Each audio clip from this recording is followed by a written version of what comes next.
राधे वृंदावनेश्वरी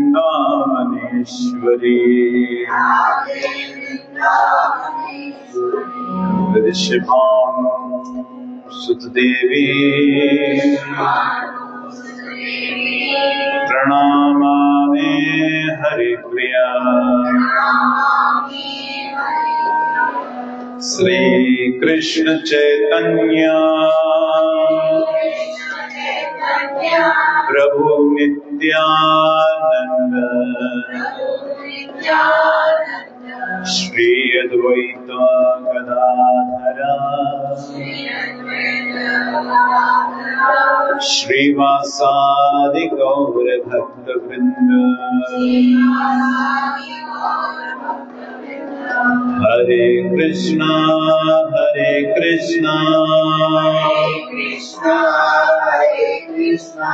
कृष्ण कृष्णा हरे हरे हरे राम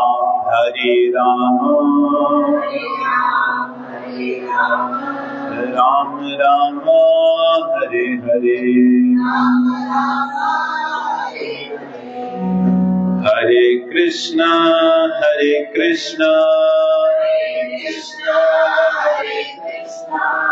कृष्ण कृष्ण हरे हरे हरे राम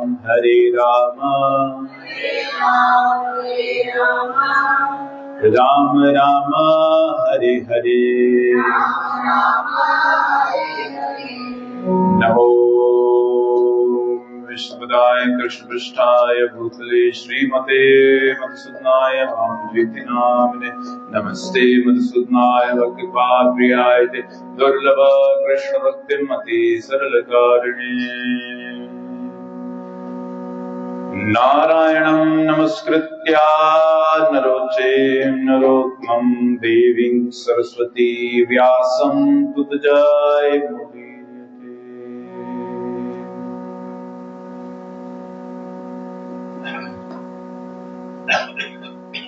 श्री राधे।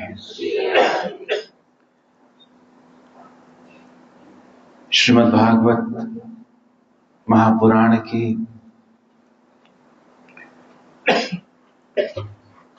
पाप मोचनी समस्त दुखों को हरण करने वाली कृष्ण प्रेम प्रदायिनी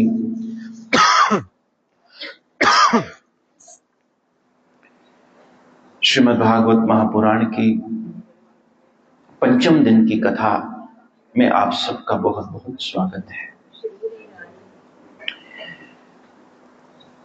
गुरु महाराज बापूजी सरकार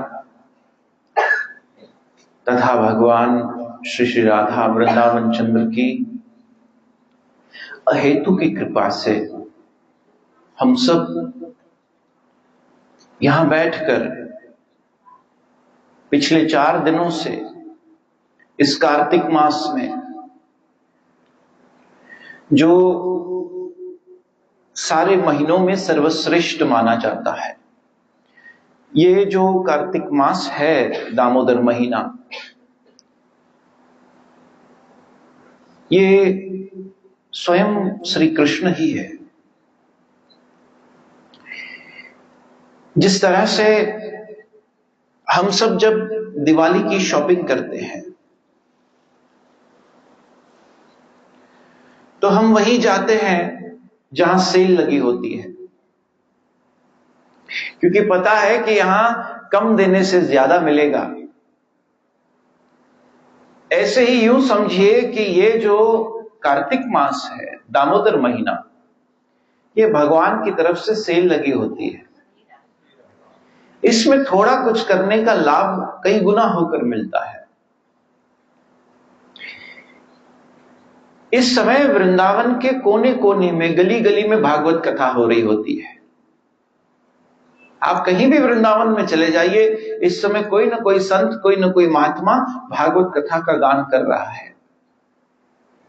यह सर्वश्रेष्ठतम महीना माना जाता है श्रीमद् भागवत कथा का पान करने का। और ये तो स्कंद पुराण, पद्म पुराण में आया है कि इस महीने में भागवत कथा करनी चाहिए, सुननी चाहिए। और देखिए आपके और मेरे कैसे सौभाग्य जागे। आप और मैं, हम सब यहां बैठकर इस भागवत कथा का आनंद ले रहे हैं। तो ये वास्तविक कृपा है, वास्तविक कृपा है। एक छोटी सी कथा सुनाता हूं और फिर दशम स्कंद आगे बढ़ाते हैं। श्री रूप गोस्वामी जी ये कथा का वर्णन करते हैं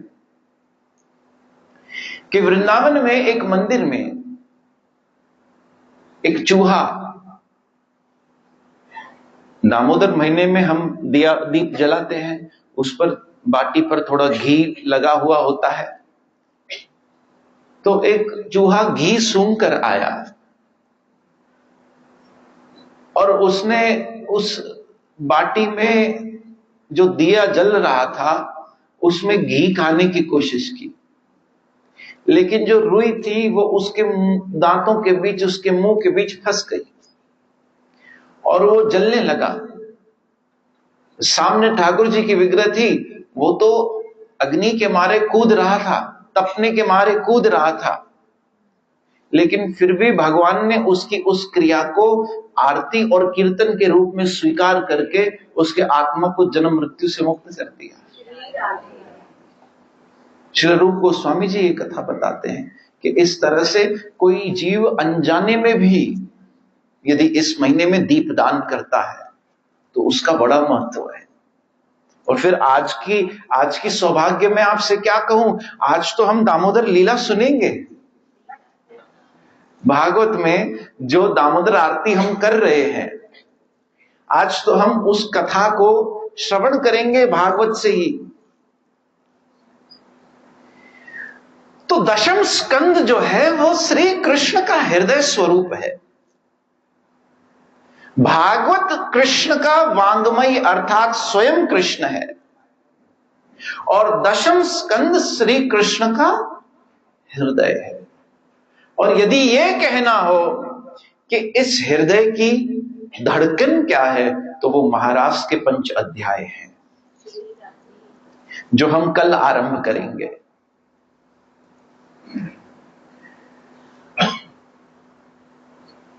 तो शुकदेव गोस्वामी जी महाराज परीक्षित को कथा सुनाते सुनाते 4 दिन बाद कहते हैं कि तुझे अगर भूख लगी है, यदि तुझे प्यास लगी है तो जा होआ, कुछ खा ले, कुछ पी ले। कहते हैं नहीं, मैंने अपने जीवन में इतना खाया, इतना खाया, इतना खाया, लेकिन आपकी ये 4 दिन की भागवत कथा ने मेरी सारी भूख मिटा दी। मैंने अपने जीवन में इतना पिया, इतना पिया, इतना पिया, लेकिन फिर भी तृप्ति नहीं मिली, लेकिन आपके ये 4 दिन की भागवत कथा ने मेरी प्यास, जन्म जन्म की प्यास मिटा दी। एक है तृष्णा और एक है कृष्णा। तृष्णा मतलब प्यास, और वो तृष्ण को, उस तृष्णा को बुझाने के लिए हर व्यक्ति प्रयास कर रहा है। हर व्यक्ति उसी सुख की पूर्ति के लिए दिन रात यत्न कर रहा है, कोशिश कर रहा है, लेकिन इन सबकी, इन सारी तृष्णाओं का जो अंत है वो सिर्फ कृष्ण में ही हो सकता है। इसलिए सुखदेव गोस्वामी जी को महाराज परीक्षित कहते हैं, मेरी सारी प्यास, मेरी सारी भूख अब ये कृष्ण कथा से ही मिट रही है।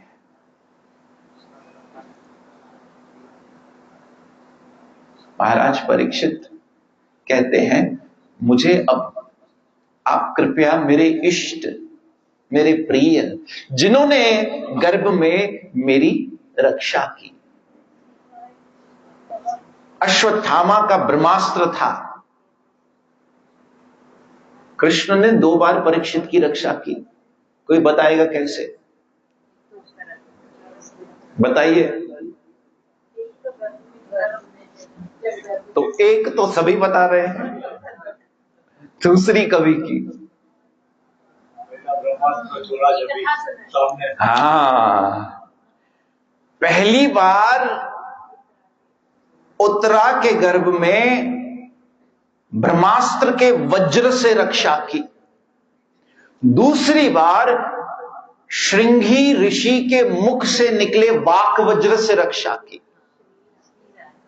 पहली बार गर्भ में जब थे तब रक्षा की, दूसरी बार जब शाप मिला तो श्रृंगी ऋषि ने अपने साधना के बल पे जो शाप दिया था उसे वाक वज्र का नाम दिया है भागवत में, कि जो मुख से निकला हुआ वज्र था।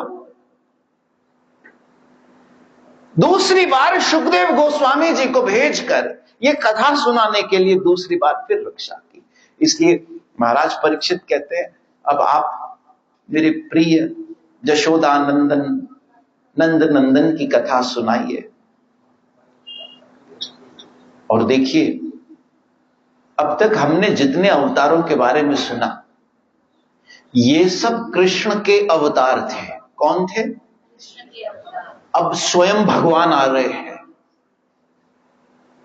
ये जितने भी अवतार हमने सुने ये सब कृष्ण के अवतार थे, लेकिन कृष्ण अवतार नहीं है। इस बात को स्पष्ट रूप से दूसरे स्कंद में जब 24 अवतारों का वर्णन आया, लीला अवतार का अध्याय है ये आखिरी अध्याय, जिसमें सुखदेव गोस्वामी कहते हैं ये ते चा अंश कलहा पुंश कृष्णस्तु भगवान स्वयं,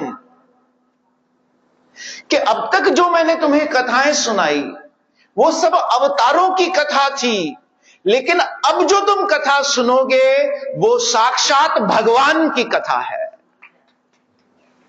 हरे कृष्ण कृष्ण कृष्ण हरे हरे, हरे राम राम राम हरे हरे, हरे कृष्ण कृष्ण कृष्ण हरे हरे, हरे राम राम राम हरे हरे, हरे कृष्ण। हे गोपाल राधा कृष्ण गोविंद गोविंद,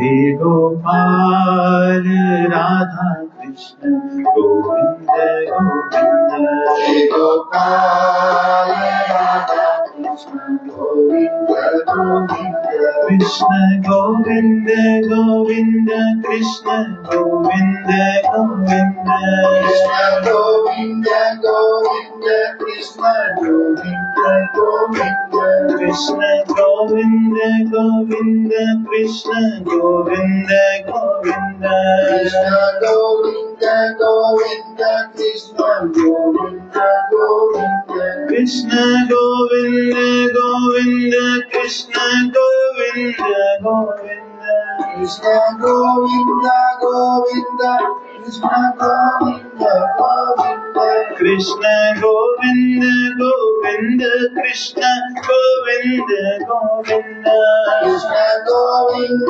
गोविंद कृष्ण गोविंद गोविंद, हे गोपाल राधा कृष्ण गोविंद गोविंद, हे गोपाल राधा कृष्ण गोविंद गोविंद, हे गोपाल राधा कृष्ण गोविंद गोविंद, हे गोपाल राधा कृष्ण गोविंद गोविंद, श्री राधे।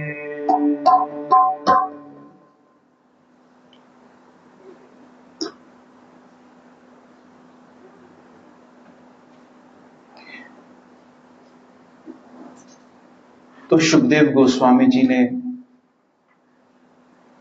जब दशम स्कंद आरंभ किया, हमने भगवान के प्रकट होने की कथा सुनी।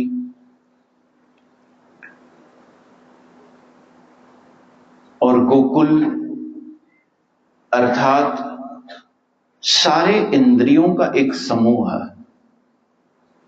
गोकुल का अर्थ है सारे इंद्रियों का एक समूह है। सारी इंद्रियों को एकत्रित करके हम कहते हैं गोकुल।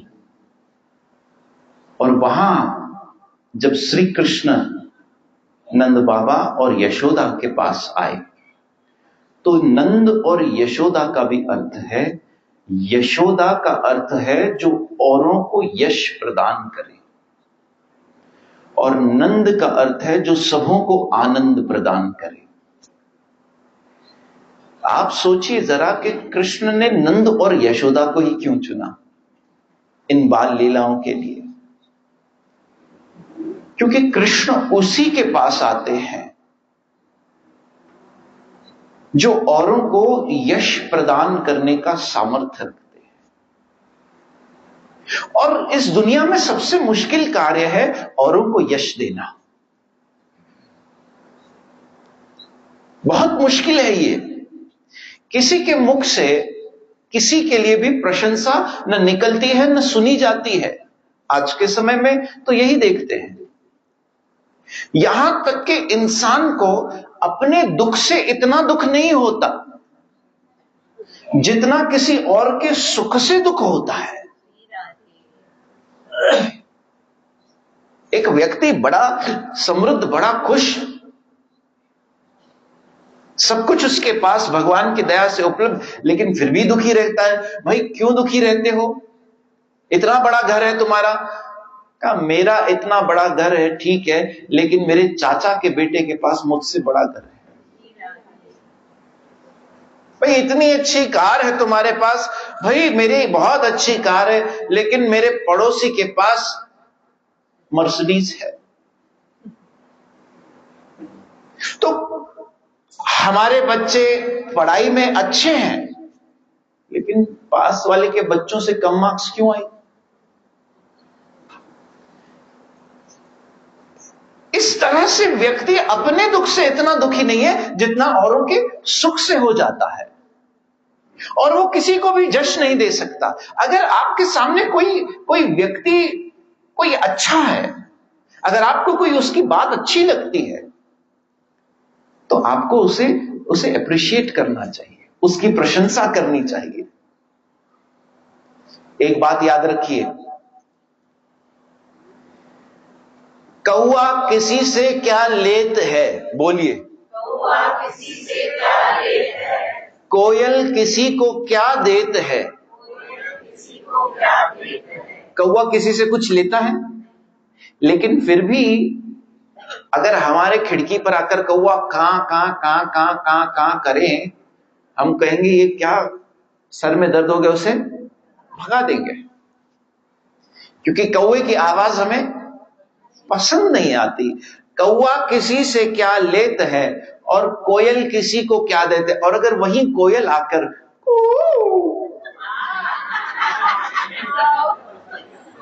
बहुत मीठी सुरीली आवाज निकाले तो हम उसे भगाएंगे? कौआ किसी से क्या लेत है, कोयल किसी को क्या देत है, दो बोल मीठे प्रेम के सारा जग हर लेत है। आप किसी से मिलो तो दो बातें प्रेम की जरूर करो, कुछ अच्छी बात कहो ताकि उसे याद रह जाए। कुछ ऐसी मीठी बात कहो, क्योंकि मिलने का भी एक टेस्ट होता है। जब हम किसी से मिलते हैं, हर व्यक्ति का एक टेस्ट होता है। किसी को देखकर आपको बिना वजह गुस्सा आता है क्योंकि टेस्ट खराब हो गया, और किसी को देखकर आपको बिना वजह प्यार आता है, टेस्ट अच्छा हो गया। इसलिए जब हम किसी से मिले तो कुछ ऐसे शब्द कहें जो हमारा टेस्ट उसे याद रह जाए, क्योंकि आपने उसके साथ क्या बर्ताव किया वो भूल जाएगा, क्या कहा शायद वो भी भूल जाएगा, लेकिन आपने उससे कैसा फील करवाया वो कभी नहीं भूलेगा। वो फीलिंग हमेशा याद रखेगा। इसलिए जशोदा मतलब वो जो सबों को जश देती है। इसीलिए भगवान ने उसके घर आकर उसे जश दिया। कि मैं अगर मां स्वीकार करूंगा, अगर भगवान की मां हो सकती है तो जशोदा जैसी हो सकती है, क्योंकि भगवान की न मां है न पिता है, वो अजन्मा है। हे अर्जुन, मेरा कभी जन्म नहीं होता, गीता का 9वां अध्याय कहता है। लेकिन यदि मैं अजन्मा होकर भी जन्म लूं और यदि माता पिता स्वीकार करना पड़े तो मेरी मां जशोदा जैसी होगी, वात्सल्य से भरी, प्रेम से भरी, जश देने वाली, औरों को आनंद देने वाला मेरा पिता होगा नंद। नंद बाबा ऐसे उद्धार दिल थे। नंद महोत्सव में जो आता, नंद बाबा ने अपनी तिजोरियां खुली रखी, नंद बाबा ने सारे जेवर बिखरा कर रख दिए, हीरे मोती बिखरा कर रख दिए। कोई आता ब्रजवासी, कहता नंद बाबा मैंने बड़ी प्रार्थना की थी भगवान से कि तेरे घर लाला जन्म ले, मैं मेरी ही लगता है प्रार्थना है, भगवान ने सुनी कि तेरे घर लाला आयो है, नंद बाबा मुझे क्या बधाई देगा? कहा बेटा घर तिजोरियां खुली पड़ी है, जो लेकर जाना है लेकर चला जाओ, जो लेकर जाना है लेकर चले जाओ। नंद बाबा ने इतनी गायें दान की, इतनी गायें दान की, गायों के पीठ पर सोने से सजा धजा हुआ कालीन बिछाया, उसके ऊपर अन्न रखा, उसके ऊपर और अन्य सामग्री रखी, गाय के गले में सोने की मालाएं और घंटियां पहनाई और हजारों हजारों लाखों लाखों गाय दान में दे दी। जो आता नंद बाबा के घर वो आता खाली हाथ, लेकिन जाता भर भर के। भागवत में आया है कि नंद बाबा के तिजोरी में ऐसा लग रहा था साक्षात लक्ष्मी नृत्य कर रही है। उस दिन नंद बाबा जितना धन लुटाते उतनी तिजोरी फिर भर जाती, फिर धन लुटाते फिर भर जाती। इतनी गायें दान दी। एक बार तो भोलेनाथ ने अपनी नंदी सरका दी, कैसे भी गाय समझ के दान न कर। ये नंद बाबा उद्धार दिल, सबों को देते हैं, जो आता है दे देते हैं। एक बात कहूं, देने से है ना अपना बोझ हल्का होता है। देने से वो जो एक कृपण बुद्धि जिसे कहते हैं, कृपण, कि ये सब कुछ किसका है, बोलो बोलो, मां डे जो नोट न दिया ऑटो वाले के, बुझा दिया पर डे जो नोट न दिया। 10 का नोट भी हम छोड़ने को तैयार है, वो भी फटा हुआ, उसे भी पकड़ कर रखा है।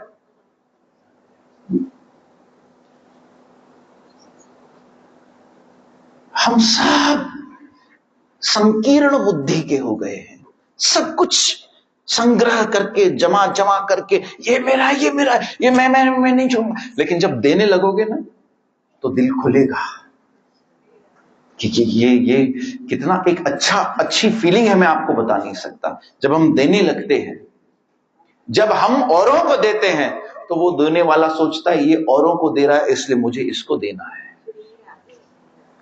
फिर पता है ये हाथ हमारा होता है, जब हम किसी को देंगे ना तो ये हाथ किसका होगा, लेकिन काम उसका पूरा होगा। फिर वो इन हाथों से अपना काम करवाने लगता है, क्योंकि देना भगवान का स्वभाव है। देना किसका स्वभाव है? सोचो उसने हमें कितना दिया। भगवान देकर भूल जाता है, बोलिए, इंसान लेकर भूल जाता है। जो देकर भूल जाए वो भगवान, और जो लेकर भूल जाए वो कि इसने इतना दिया, ये भूल। नंद बाबा देते जाते, कोई परवाह नहीं थी कि कल क्या होगा, कल कहां से आएगा, क्या होगा, बस दे देते। उद्धार दिल। इसलिए कृष्ण चाहते हैं, कृष्ण कहते हैं, मेरे अगर माता पिता हो तो वो नंद और जशोदा हो। जिसका दिल उद्धार दिल नंद बाबा जैसा होता है और जो जश देने वाला होता है औरों को, उसी के पास कृष्ण आकर लीलाएं करते हैं।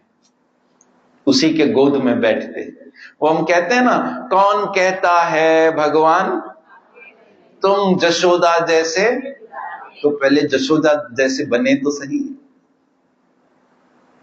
कभी हम जशोदा के चरित्र पर और चर्चा करेंगे।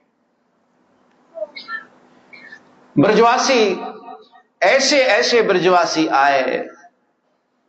एक तो बूढ़ी मां आई लाठी टेकते टेकते कि अरे जशोदा देख तो तेरे लाले का घोटू ठीक है, इसके इसके कोई आवाज आती है, कुछ सुनता है, छुनछुना बजा, देखता है ठीक से। अरे जशोदा ये बता, नंद बाबा गोरे, जशोदा तू भी गोरी, तो तेरा लाला काला क्यों? अजीब अजीब आकर ब्रजवासी अपने अपने भाव से, क्योंकि आज जिसने जन्म लिया है ना, आज जो जशोदा के यहां आया है ना, वो यही सब भाव रस को चखने आया है। जो पूरे दुनिया को चलाने वाला है, आज वो पालने में लेटा है और जो आता है उसे झुलाकर चला जाता है। इतना गुलाल उड़ा है नंद महोत्सव में, इतनी दूध दही की नदियां बही है, सब दूध दही माखन से भरे हुए हैं, सबके चेहरे पर गुलाल का रंग है, सब नाच रहे हैं, गा रहे हैं। और गोकुल में ऐसा आज जो जो नदियां बह रही हैं, वो माखन की दूध दही की नदियां बह रही है। ऐसा अद्भुत दृश्य है गोकुल का। और चारों तरफ से बधाइयां बाजी जा रही हैं, बधाई हो, बधाई हो, बधाई हो, यशोदा तेरा लाला जुग जुग जीवे। सब हाथ रख के आशीर्वाद देकर जा रहे हैं कन्हैया को। दूधा अमृत पीवे, इसके चरण में चुम्मा, आप बोलिए बाबा, इसके चरण में चुम्मा, दूधा अमृत पीवे, लाला जुग जुग जीवे। बड़ी बधाइयां दे जा रहे हैं ब्रजवासी।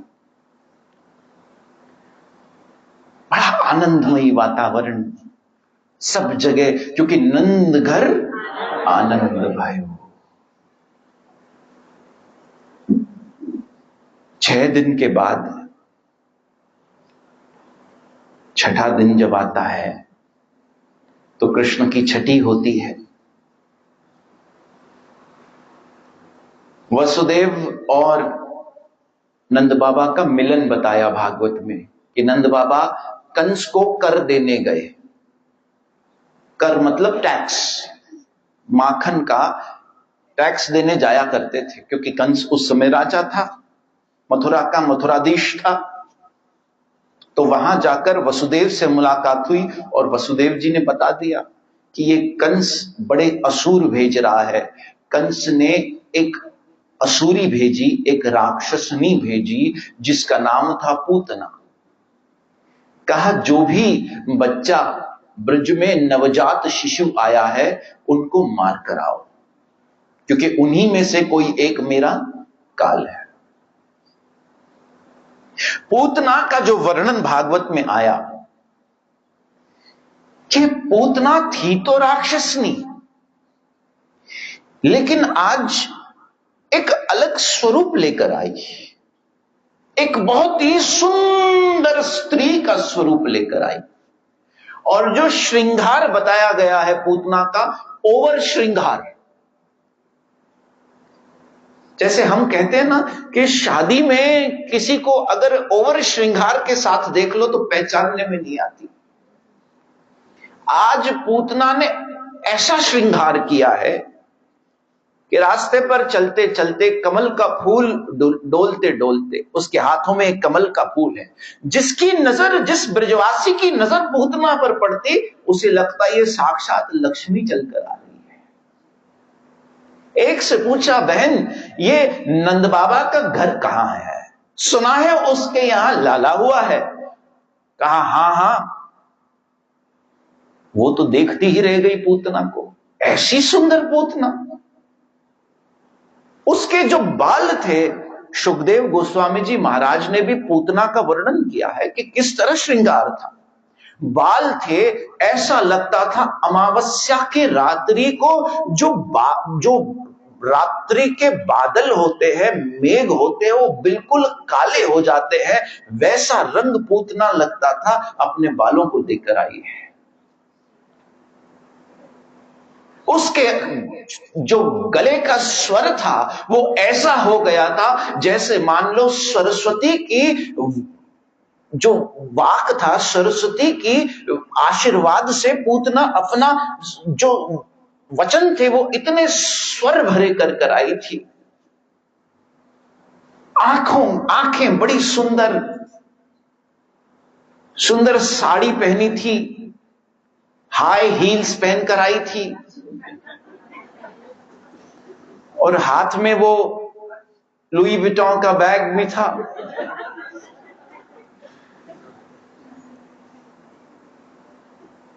आंखों पर वो लगाया था आईलैशेस, और क्या होता है, मस्कारा लगाया था। आपको कैसे पता दादा?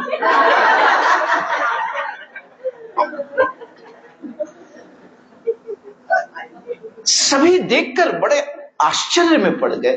पूतना को रोक नहीं रहा था, लग रहा था कोई अप्सरा, कोई देवी आ गई स्वर्गलोक से, सभी रास्ता बता दे। गोकुल में पहुंची, पहुंचते ही जशोदा ने देखा कि बड़ी सुंदर कोई अप्सरा आई है, लगता है कोई देवी स्वरूपा है। कहा कि मुझे तेरे लाला के दर्शन करने हैं, उस पर ममता लुटानी है। जशोदा कृष्ण के पालने तक ले गई पूतना को। जैसे ही पूतना कृष्ण पर दृष्टि डालती है, कृष्ण अपने नेत्रों को बंद कर देते हैं। भागवत में आया कि कृष्ण ने पूतना को देखा नहीं, उसके आते ही अपने नेत्रों को बंद कर दिया। ये पूतना क्या है? ये पूतना अविद्या का स्वरूप है। अविद्या मतलब वो विद्या जो कृष्ण के बिना है या कृष्ण के विपरीत है। अविद्या क्या करती है? अविद्या हमेशा कृष्ण को मारने का प्रयास करती है। अब कृष्ण को मारने का प्रयास कैसे करती है? अविद्या मतलब वो दिखती विद्या जैसी है, ज्ञान जैसी ही दिखती है। बातें जो होंगी वो अध्यात्म की ही होंगी, लेकिन कहेंगे कि भगवान निराकार है, उसका कोई आकार नहीं, उसका कोई रूप रंग नहीं, उसका कोई स्वरूप नहीं। ये पूतना है, क्योंकि वो कृष्ण को जीरो करना चाहती है, कृष्ण को मारना चाहती है। ये अविद्या है। ऐसे को भगवान देखना भी नहीं चाहते। अब इन आंखें बंद करने के कई अर्थ निकलते हैं, विद्वानों ने कई अर्थ निकाले। पहला तो ये कि भगवान के सामने जैसे हैं वैसे जाएं। अगर उनके सामने हम कुछ भी और बंद कर जाते हैं तो कृष्ण आंखें, जब मंदिर जाते हैं, जब ठाकुर जी के दर्शन करने जाते हैं, तो हम जैसे हैं वैसे उनके सामने जाएं। हम अंदर से क्या है हम अच्छी तरह जानते हैं। किससे हमें द्वेष है, किससे ईर्ष्या है, किससे हमने नाना प्रकार के अपराध किए हैं, वो सारे अपराध हमें सामने लेकर जाने चाहिए। क्योंकि भगवान के सामने वैसे नहीं रहेंगे तो किसके सामने रहेंगे? अगर बच्चा मां के सामने मैला होकर जाएगा तो इसमें उसी का तो फायदा है, मां उसे साफ कर देगी। अगर बच्चा मां के सामने छींकेगा तो मां उसे दवाई देगी। लेकिन अगर बच्चा बताए ही ना कि उसे तकलीफ है, उसे बुखार है, उसे बीमार है, उसे सर्दी है, तो फिर वो ठीक कैसे होगा? इसलिए हम जैसे हैं, दम्भ का मतलब है टू प्रिटेंड, कि अपने आप को वैसा जताना जैसे हम नहीं है। उतना राक्षस नहीं थी, लेकिन स्वरूप किसका लेकर आई? देवी का, अप्सरा का, इसीलिए कृष्ण ने आंखें बंद कर दी कि मैं तो देखने वाला भी नहीं हूं। दूसरा कारण आंख बंद करने का क्या था? दूसरा कारण आंख बंद करने का यह था कि वो अविद्या है, अज्ञान है। तीसरा कारण क्या था? तीसरा कारण यह था, ठाकुर जी सोचते हैं कि मैं अभी अभी आया हूं ब्रज में, मेरा मूड है माखन मलाई खाने का, ये विष लेकर आ गई, इसलिए आंखें बंद कर दी और आंखें बंद करके भोलेनाथ को याद किया। क्योंकि समुद्र मंथन में जब विष निकला था तो वो भोलेनाथ थे जिन्होंने विष ग्रहण किया था और नीलकंठ नाम पड़ा था। कहा भोलेनाथ लगता है आपको वापस आना पड़ेगा। चौथा कारण यह है कि आंखें बंद करके पूतना का पूर्व जन्म देख रहे थे। रत्नमाला का जन्म था पूतना का, राजा बलि की बहन थी, पत्नी थी, पक्का है? चलो आप लोग फाइंड आउट करके आना। जिसने बलि स्वरूप, जब बलि के यहां भगवान ने वामन अवतार लिया, उस स्वरूप में उसने जब बाल रूप में भगवान का वामन रूप देखा तो मन में आया, हाय कितना प्यारा बच्चा है, काश में से गोद में लेकर इस पर अपनी ममता लुटा सकूं। वो भाव था जो इस समय पूरा कर रहे थे। याद रखिएगा, कृष्ण के प्रति बनाया हुआ भाव, अगर आपने कृष्ण के लिए कोई भी भाव बना दिया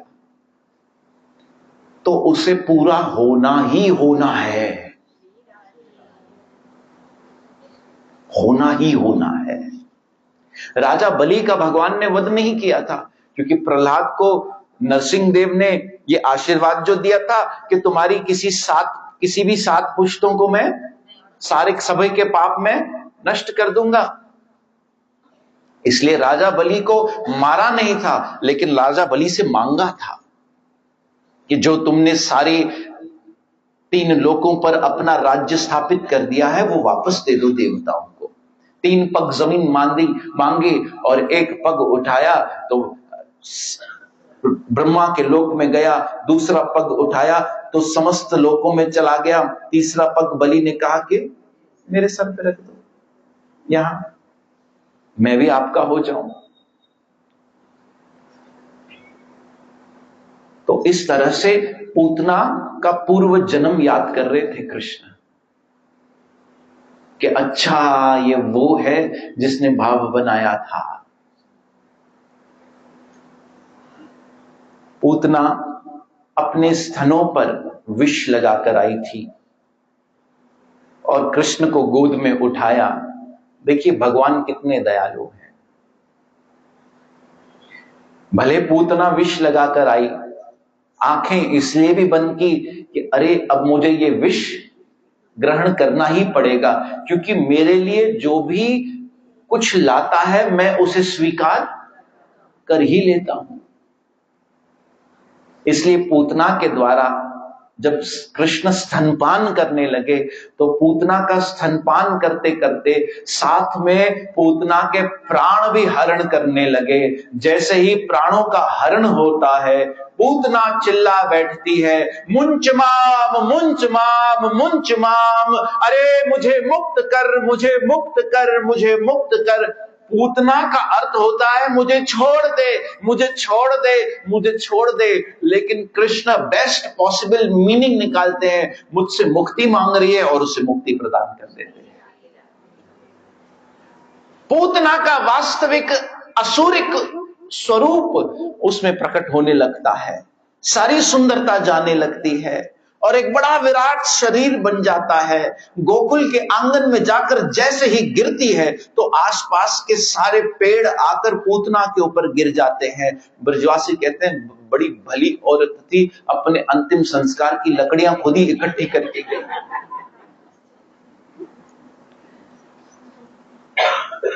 ऐसे ठाकुर जी की ये अद्भुत पूतना उद्धार की लीला आई।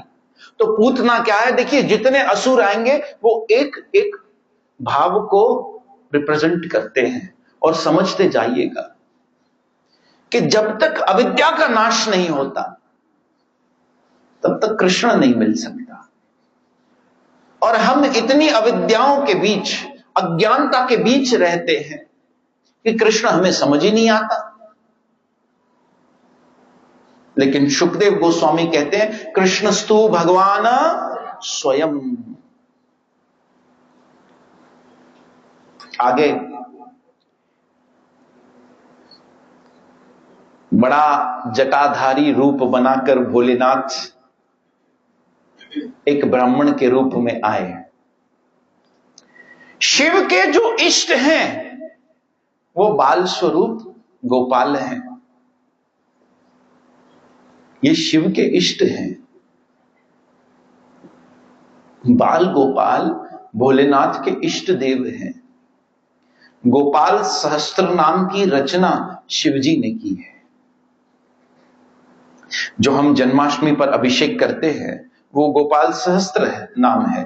उसमें आप देखिए, शिव उवाच, वो पद्म पुराण शिवजी ने वो कहा है, गोपाल सहस्त्र नाम। बड़े शरीर पर, अंग पर राख बभूति लगाकर जटाधारी साधु के रूप में भोलेनाथ आकर गोकुल के बाहर खड़े हो गए। मां जशोदा सोचती है, नंद बाबा सोचते हैं कि अभी अभी एक पूतना गई है, लगता है ये कोई दूसरा रूप लेकर आ गया। 3 दिन तक बाहर खड़े रहे, बड़ी विनतियां की। आखिर 3 दिनों के बाद भोलेनाथ को ठाकुर जी के दर्शन हुए। आज भी जब गोकुल में जाते हैं तो वहां पर वो स्थान है जहां भोलेनाथ जी आस लगाकर बैठ गए कि मुझे कृष्ण के दर्शन हो। कुछ दिनों के बाद ब्रज में एक बड़ा भवंडर आया। चारों तरफ अंधेरा सा छा गया, सारी वस्तुएं हवा में उड़ने लगी, तूफान सा आ गया। भागवत में सुखदेव गोस्वामी जी कहते हैं कि ब्रज को रजोगुण और तमोगुण ने ढक लिया। ये तृणावत राक्षस था, ये एक तृणावत नाम का राक्षस था जो भवंडर के रूप में आया। ये किसका प्रतिनिधित्व करता है? ये हमारे जीवन में रजोगुण और तमोगुण से उत्पन्न हुए क्रोध का रिप्रेजेंट करता है। जब हमारे ऊपर रजोगुण और तमोगुण प्रभावित करने लगते हैं हमारे मन को, तो सबसे पहले क्या उत्पन्न होता है? गुस्सा आता है, क्रोध आता है।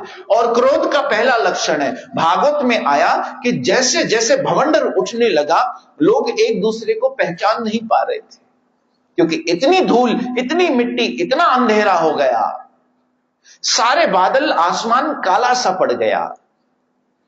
जब जब इंसान को क्रोध आता है तब तब वो अपने पराये की पहचान भूल जाता है, और जब क्रोध शांत होता है तब उसे लगता है ये मैंने क्या कर दिया, ये मैंने क्या बोल दिया। क्योंकि याद रखिए, एक बुद्धिमान व्यक्ति बोलने के पहले सोचता है या करने के पहले सोचता है, और एक मूर्ख व्यक्ति बोलने या करने के बाद सोचता है। क्रोध हमें मौका ही नहीं देता सोच विचार करने का, और हम अपने भावनाओं के उस आवेग में आकर वो कुछ कर बैठते हैं जो शायद हम नहीं करना चाहते थे। इसलिए मैया जसोदा आंगन में कन्हैया को लेकर बैठी थी, पास में कन्हैया खेल रहे थे। जैसे ही भवंडर आया, कृष्ण को भवंडर उठाकर ले गया। कृष्ण भवंडर से कहते हैं, वाह वाह वाह, लगता है मामा जी ने नया खिलौना भेजा है। पहले एक गुड़िया भेजी, उसको तोड़ दिया। अब कृष्ण अर्थात योगेश्वर भगवत गीता का अंतिम श्लोक आता है, यत्र योगेश्वरः कृष्णो, योगियों का भी जो ईश्वर है, मतलब जितनी भी सिद्धियां हैं वो कृष्ण की दासी हैं। जितनी भी सिद्धियां हैं, जैसे हम कहते हैं अष्ट सिद्धि नवनिधि हनुमान जी के लिए, तो हनुमान जी को अष्ट सिद्धियां और नवनिधियां प्रदान करने वाला कौन है? स्वयं भगवान है। तो ये सारी सिद्धियां भगवान की दासी हैं। इसलिए एक सिद्धि को भगवान बुलाते हैं कि मुझे पहाड़ से भी भारी कर दो। और जब तृणावत कृष्ण को उठाकर ले जा रहा होता है, कृष्ण भारी भारी भारी भारी होते चले जाते हैं। तृणावत सोचता है, अरे मैं तो कन्हैया को उठाने वाला था, कहीं गलती से पत्थर तो नहीं उठा लाया। कन्हैया सोचते हैं, अरे मूर्ख, लोग पत्थर में मुझे देख लेते हैं, तो मुझ में पत्थर को देख रहा है। और उसी समय तृणावत के गले को पकड़कर उसका संहार करते हैं और वहीं पर तृणावत का अंत हो जाता है, उद्धार हो जाता है। अब क्रोध का अंत कृष्ण से ही होगा। जब क्रोध आए, कृष्ण कृष्ण हरे कृष्ण कृष्ण कृष्ण हरे हरे, हरे राम राम राम हरे हरे, हरे कृष्ण कृष्ण कृष्ण। अच्छा, कई लोग माला करते करते क्रोध करते, हरे कृष्ण कृष्ण कृष्ण हरे। ये उल्टी गंगा मत बहाइएगा। ये माला इसके लिए ताकि क्रोध को रोक दें। हम तो माला से ही क्रोध करते हैं। अगर क्रोध करना है तो माला को कम से कम रोक दीजिएगा प्लीज। ये उल्टे रास्ते मत चलिएगा। नहीं तो ये तृणावत और कृष्ण की लीला कैसे। कन्हैया ने पहली बार जब करवट बदली तो मां जशोदा और नंद बाबा बड़े खुश हुए। अरे रे रे, आज हमारे लाला ने पहली बार करवट बदली है, चलो उत्सव रचाते हैं। बड़ा सुंदर उत्सव रखा। नंद बाबा जशोदा ने सारे ब्रजवासियों को बुलाया। सब बड़ा सज धज कर आए, बड़े उपहार लेकर आए। गोपियां बड़े बड़े थाल सजाकर आ रही हैं। गोप ग्वाल बड़े सुंदर वस्त्र धारण करके नंद बाबा के महल में पहुंचे और यहाँ पर देखा कि कन्हैया को जम्भाई आ रही है। मां जशोदा ने कन्हैया का पालना उठाया और आंगन में घर के बाहर जाकर रख दिया। जैसे ही कन्हैया नेत्र खोलते हैं, देखते हैं कि ये मैं बाहर बैठा हूं, अंदर सब उत्सव मना रहे हैं। भाई ये कैसा उत्सव है, जिसके लिए उत्सव रचा गया वो घर के बाहर, और जिसके लिए उत्सव मना रहे हैं वो सब घर के अंदर। एक शटक के नीचे रखा, उस पर शटकासुर आया। शटक के उस लकड़ी में से एक शटकासुर आया। फिर कन्हैया कहता है, लगता है मामा जी ने एक नया खिलौना गाड़ी भेज दी। और उस शटक के ऊपर कई सारे मटके पड़े थे। ठाकुर जी अपने चरणों को बाहर निकालते हैं, शटकासुर को मारते हैं अपने श्री चरणों से एक फुटबॉल की तरह किक, और शटकासुर जाता है अंतरिक्ष में, नीचे आकर गिरता है, शटक भस्म हो जाता है। बड़ी जोर से आवाज होती है। जशोदानंद दौड़ कर आते हैं, अरे कन्हैया क्या हुआ क्या हुआ क्या हुआ। कहा, आ गई मेरी आज। अभी तो अंदर गा रहे थे, खा रहे थे, पी रहे थे, और मैं यहां बाहर। कई लोग अपने घर में मंदिर बनाते हैं बालकनी में। कई लोग मंदिर बनाते हैं किचन में। जिस किचन में घर की स्त्री भी ज्यादा समय रहना पसंद नहीं करती, वहां पर हम भगवान को सुला देते हैं। कभी घर के हाउस हेल्प को सुलाना होता है तो कहते हैं ठीक है आज किचन में ही तुम आराम कर लो, और वहीं भगवान को रखते हैं। उनके घर में सबके लिए जगह है, जकूजी के लिए भी जगह है, लेकिन भगवान का मंदिर वो कहीं कोने में लटक रहा है।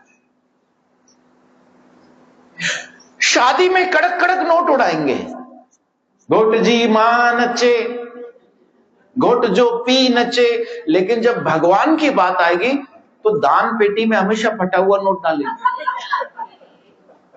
सोचेंगे कि भाई ये नोट भी चल गया और हमारा दान भी हो गया। कई बार मुझे भी देकर जाते हैं। श्री राधे कहिए।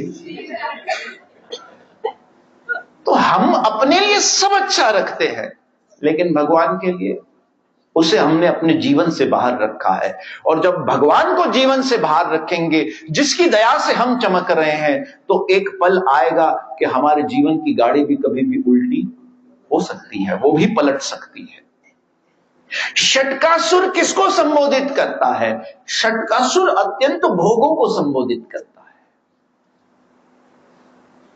अत्यंत भोग इंसान को कहीं न कहीं पाप करवाते हैं और पाप इंसान का पतन करवाते हैं। इसलिए उस षटक का विनाश हो गया। ये तीसरा असुर। गिनते जाइए कितने असुर आ रहे हैं।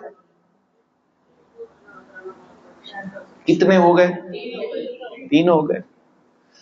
तत्पश्चात एक दिन प्रात सवेरे नंद बाबा यशोदा देखते हैं कि उनके महल की तरफ गर्गाचार्य आ रहे हैं। गर्गा मुनि जैसे ही यशोदा नंद बाबा के पास आते हैं, तो नंद बाबा कहते हैं कि महाराज, महल में नामकरण ठाकुर जी का करना ठीक नहीं, क्योंकि ये कंस है ना, ये आए दिन कोई नए राक्षस भेज रहा है। इसीलिए छुप कर गुप्त रूप में कृष्ण का नामकरण रखा गया तबेले में, गौशाला में, जहां सब गौओं को बांधा जाता है।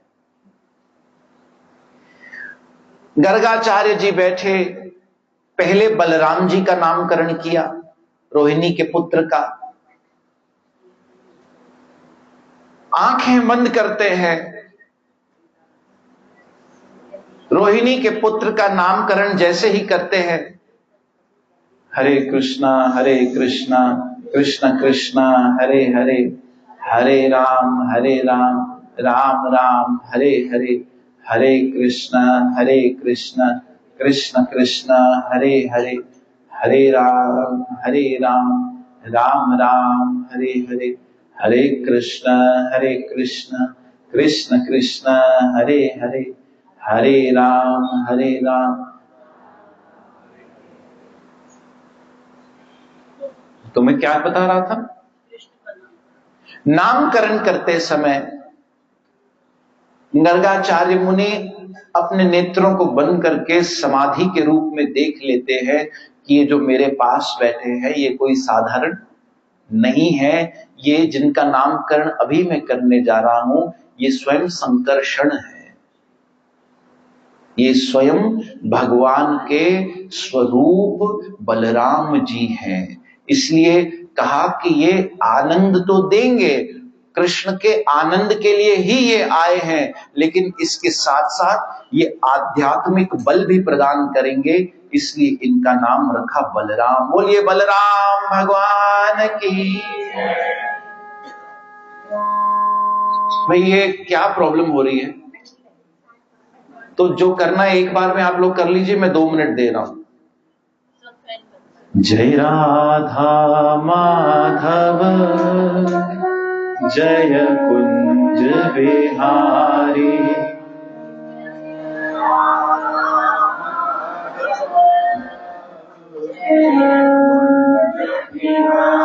हाँ आपको भी कुछ करना है? कुछ करना है तो अभी कर लो।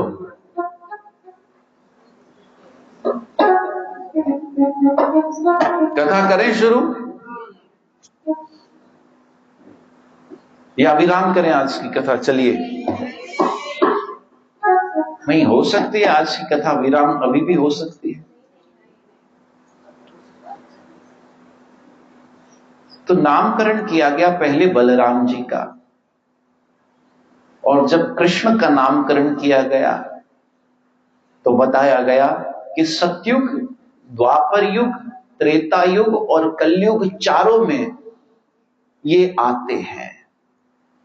हर युग में ये कौन सा रंग रूप लेकर आते हैं उसका वर्णन किया गया।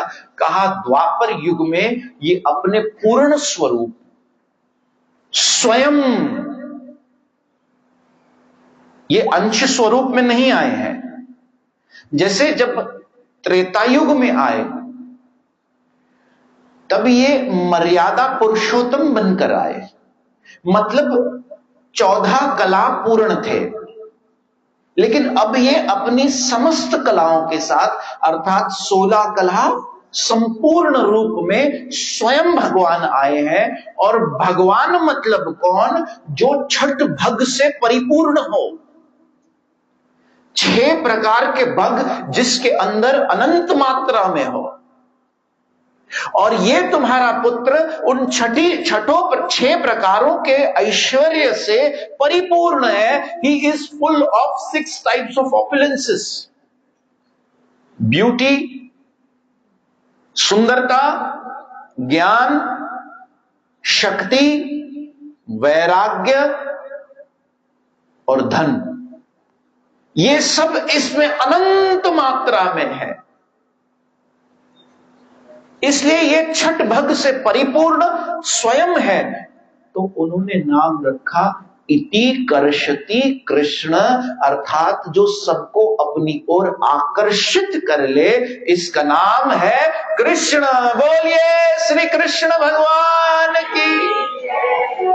अब कई बार लोग ऐसा सोचते हैं कि नाम तो अभी रखा गया कृष्ण, तो पहले क्या था? कृष्ण कृष्ण ही है, ये तो गर्गाचार्य जानते थे। मतलब पद्म पुराण में इस बात का वर्णन आया है कि भगवान को यदि हम, भगवान के तो अनेक नाम है, अनेक नाम है, लेकिन जब भगवान को हमें एक नाम से जो परिपूर्ण तरीके से एक ही नाम में सब कुछ आ जाता है, तो वो नाम है कृष्ण। कृष्ण कृष्ण।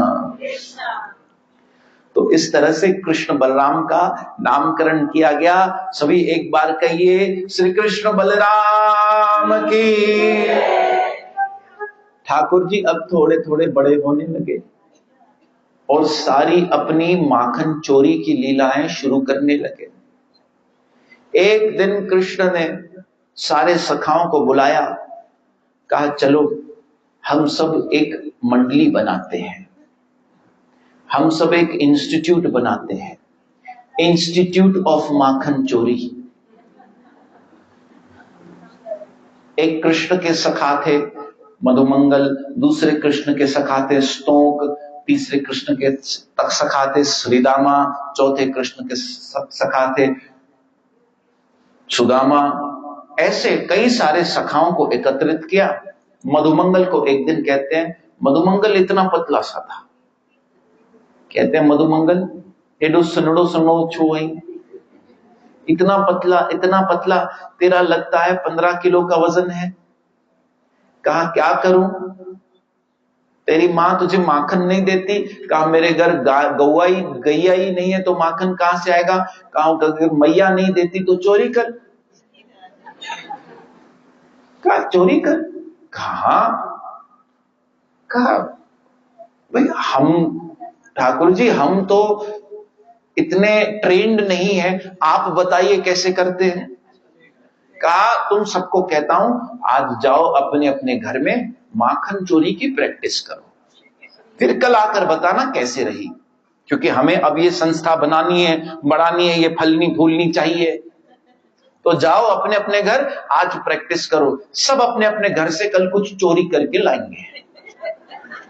दूसरे दिन आए, किसी का गाल सूजा हुआ, किसी का कान मरोड़ा हुआ। ठाकुर जी ने कहा ये क्या हाल बना रखा है, कुछ लेते क्यों नहीं? कहा कन्हैया तुमने तो कहा चोरी करो, लेकिन हम में तो ऐसी कोई काबिलियत ही नहीं। कहा रुको मैं सिखाता हूं। कहा एक काम करो, पता करो कहां ताजा ताजा माखन बना है और कौन सी गोपी है जो इस माखन को छुपाकर रखती है। अब कन्हैया ने माखन चोरी की लीलाएं शुरू की। चुपचाप जाते थे, खिड़की से कूदकर जहां जहां माखन, अब गोपियां क्या करती, अंधेरे में छुपा कर रखती, लेकिन कृष्ण जैसे ही अपने चरण रखते तो कृष्ण के श्री अंग से इतना प्रकाश निकलता कि उस अंधेरे में उजाला हो जाता और सारा माखन दिख जाता था। खोल खोल कर ऐसे भर भर के ऐसे चाटें, ग्वालों को खिलाएं, बंदरों को खिलाएं और सारी मटकियां फोड़कर चले जाएं। एक दिन गोपियां अपनी अपनी टोलियां बनाकर जशोदा के पास पहुंची। कारी जशोदा, तेरा लाला जैसे जैसे बड़ा होते जा रहा है, इतना नटखट होते जा रहा है, तू जानती है हमारे घर में घुस घुस कर चोरी कर रहा। अब मां हमेशा किसकी तरफ लेगी? अपने बेटे की तरफ लेगी। वो हमेशा अपने बेटे की तरफदारी करेगी। एक मम्मी गई स्कूल में, कहा टीचर अगर मेरा बेटा कभी कोई शरारत करे तो इसके बाजू वाले को 2 थप्पड़ मार देना। ये तो कर ही नहीं सकता।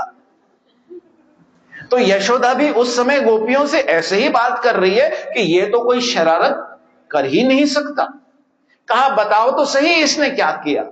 कहा अरे यशोदा, हमारे जो बछड़े बंधे रहते हैं ना, सुबह सुबह आता है हमारे घर में, जो बछड़े बंधे रहते हैं उन बछड़ों को खोल देता है, वो बछड़े जाके अपनी गैया का दूध पी लेती हैं, फिर हमें दूध दोहने के लिए होता ही नहीं है। तो मैया कहती है वाह कन्हैया, तुम ऐसा करते हो, सच बताओ ऐसा करते हो? कहा मैया, वो बेचारे बछड़े होते हैं ना, बछड़े वो सुबह सुबह बड़े भूखे रहते हैं और अपनी मां को भूख में पुकार रहे होते हैं, मां। तो जशोदा कहती है, तो कन्हैया कहते हैं तो आप बताओ मैं कुछ गलत कहता हूं? और वैसे भी पहला दूध पर जो अधिकार होता है वो तो गौवा के बछड़े का ही होता है, उसके बाद जो बचता है वो हमारे लिए होता है। कहती है देखा मेरा कन्हैया कितना समझदार है, कितना समझदार है। गोपियां कहती है अच्छा ये बताओ, मटके क्यों फोड़ जाता है? हमारे घर में जो दूध दही के मटके पड़े रहते हैं उसे फोड़ जाता है। अच्छा कन्हैया तुम मटके फोड़ते हो? कहा मैया, वो मटके है ना, जब माखन उसमें से खा लिया जाता है वो खाली होते हैं, और खाली मटकों को तो फूटना ही है, इसीलिए मैं उन्हें फोड़ देता हूं। ये जो धड़ है, धड़, ये जो हमारा शरीर है, इसमें से मन निकल गया, अर्थात अगर मन ठाकुर जी ले गए, माखन कृष्ण चुरा गए, फिर इस शरीर को एक दिन तो जाना ही जाना है। कहा जशोदा, हमारे जो बच्चे सोए होते हैं उनको चूंटी मारकर उठाकर जाता है। अब बताओ ये कौन सी समझदारी है? कन्हैया कहते हैं मैया, तू ही तो कहती है रात को जल्दी सो जाया करो, सुबह जल्दी उठा करो, ये सारे बच्चे सोए रहते हैं गहरी नींद में, तो मेरा धर्म बनता है कि इन्हें जाकर जगाऊं। इसलिए जीवन में जब हम बड़ी गहरी नींद में सो जाते हैं, कृष्ण को भूलकर माया की गोद में हम सो रहे होते हैं, तो जीवन में जो कठोर दया होती है, मैं शब्द कह रहा हूं कठोर दया, उसमें भी दया है लेकिन थोड़ी कठोर रूप में। जब जीवन में दुख आता है, परिस्थितियां विपरीत होती हैं, वो भी भगवान का दया रूप ही होता है लेकिन थोड़ा कठोर तरीके से होता है। कभी कभी इंसान का मन विचलित हो जाता है, कभी जीवन में दुर्घटना घट जाती है, उसमें भी भगवान की दया है, लेकिन थोड़ा कठोर रूप में वो दया कर रहा है, क्योंकि अभी नहीं तो कभी नहीं, इस उम्मीद से कि इनकी आंखें बंद हो इसके पहले ये जाग जाए। इसलिए कृष्ण फिर मैया कन्हैया को पूछती है, गोपियां फिर मैया से कहती है मैया, अच्छा ये बात तो समझ में आई कि ये माखन भी खिला देता है, लेकिन बंदरों को तुम जानते हो हमारे सारे घर में बंदर उधम मचाते हैं, बंदरों को भी खिलाता है। कन्हैया अच्छा तुम बंदरों को भी माखन खिलाते हो? कहते मैया तुमने ही तो सिखाया है कि सबके लिए समान रहो, इसलिए मैं किसी में भेद नहीं करता। मेरे लिए मेरे सखा भी एक जैसे हैं, मेरे लिए मेरे बंदर भी एक जैसे हैं, इसलिए मैं समोहम सर्वभूतेषु न मे द्वेष्योस्ति न प्रियः, मैं सबके लिए समान रूप से हूं, सबका भरण पोषण करने वाला हूं, सबको खिलाने वाला हूं। इस तरह से एक दिन क्या होता है कि एक गोपी सोचती है कि कन्हैया, अब वो थोड़ी एडवांस्ड गोपी रहती है, थोड़ी एडवांस्ड रहती है, तो वो एक टेक्नोलॉजी यूज करती है। यूज ये करती है कि एक मटकी ऊपर लगाती है, उस मटकी के ऊपर थाल भरती है पानी का थाल पूरी तरह भर के खुद मटकी के नीचे खाट लगाकर सो जाती है, मालपुआ खाकर। सोचती है अब आए कन्हैया, आता है तो या तो डब्बे रखता है उस पर चढ़ जाता है, या तो 3 सखा को खड़ा करता है, फिर उसके ऊपर 2 सखा को खड़ा करता है, फिर उसके ऊपर खुद चढ़ जाता है। अब वो चढ़ेगा कहां से, बीच में तो मैं लेटी हूं। बड़े नींद में, गहरी नींद में बड़े खोंगड़े मारती है, हर्राटे मारती हुई सो रही है कि अगर वो आकर माखन के मटके को हिलाएगा तो क्या होगा, पानी गिरेगा मेरे ऊपर, नींद खुल जाएगी, उसी समय धरूंगी और जशोदा के पास ले जाऊंगी। यहां विश्वसनीय सूत्र, जो उस इंस्टीट्यूट के विश्वसनीय सूत्र थे, वो कृष्ण के पास आते हैं, कहते हैं कन्हैया आज पॉसिबल नहीं है, आज माखन नहीं हो सकता। कहा क्यों? कहा अब ब्रिज की गोपियां भी बड़ी स्मार्ट हो गई है। चैट जीपीटी से पूछा कि कैसे बचाऊंगा। कृष्ण ने कहा चलो देखते हैं।